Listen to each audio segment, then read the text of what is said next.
लाल महल की रात के बाद मुगल साम्राज्य हिल चुका था।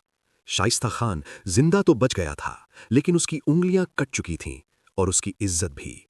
ये खबर जब दिल्ली पहुंची तो मुगल बादशाह औरंगजेब गुस्से से भर गया। उसने तुरंत शाइस्ता खान को डेक्कन से हटा दिया। मुगल दरबार में सब लोग समझ गए थे कि छत्रपति शिवाजी महाराज सिर्फ एक आम योद्धा नहीं है, वो चालाक भी हैं, तेज भी हैं और बिल्कुल निर्धर भी। उधर शिवाजी भी समझ गए थे कि मुगल साम्राज्य अब उनके खिलाफ और भी बड़ी सेना भेजेगा। इसलिए उन्होंने फैसला किया कि दुश्मन को कमजोर करना जरूरी है, और इसके लिए उन्होंने एक बहुत बड़ा निशाना चुना। अरब समुंदर के किनारे बसा हुआ एक अमीर शहर, सूरत। उस वक्त सूरत मुगल साम्राज्य का सबसे अमीर व्यापारिक शहर था। यहां दुनिया भर के व्यापारी आते थे। सोना, चांदी, हीरे और महंगी चीजें यहां जमा होती थीं। शिवाजी जानते थे, अगर सूरत पर हमला हुआ तो मुगल साम्राज्य को बड़ा झटका लगेगा। 1664 की एक सुबह शिवाजी अपनी सेना के साथ सूरत की तरफ बढ़े। मुगल अफसरों को बिल्कुल अंदाजा नहीं था कि मराठा सेना इतनी जल्दी पहुंच जाएगी।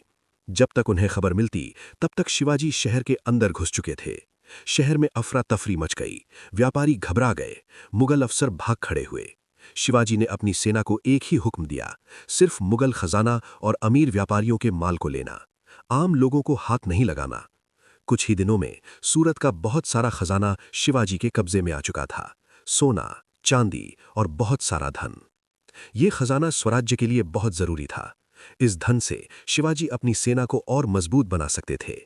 लेकिन सूरत पर हमला मुगल साम्राज्य के लिए एक बड़ा अपमान था, और अब औरंगजेब ने फैसला कर लिया। अब शिवाजी को पकड़ने के लिए भेजा जाएगा एक और भी ज्यादा ताकतवर और चालाक सेनापति, एक ऐसा योद्धा जिसे मुगल साम्राज्य का सबसे बड़ा स्ट्रैटेजिस्ट माना जाता था। उसका नाम था मिर्जा राजा जयसिंह वन। और अब शुरू होने वाली थी शिवाजी की जिंदगी की सबसे कठिन जंग।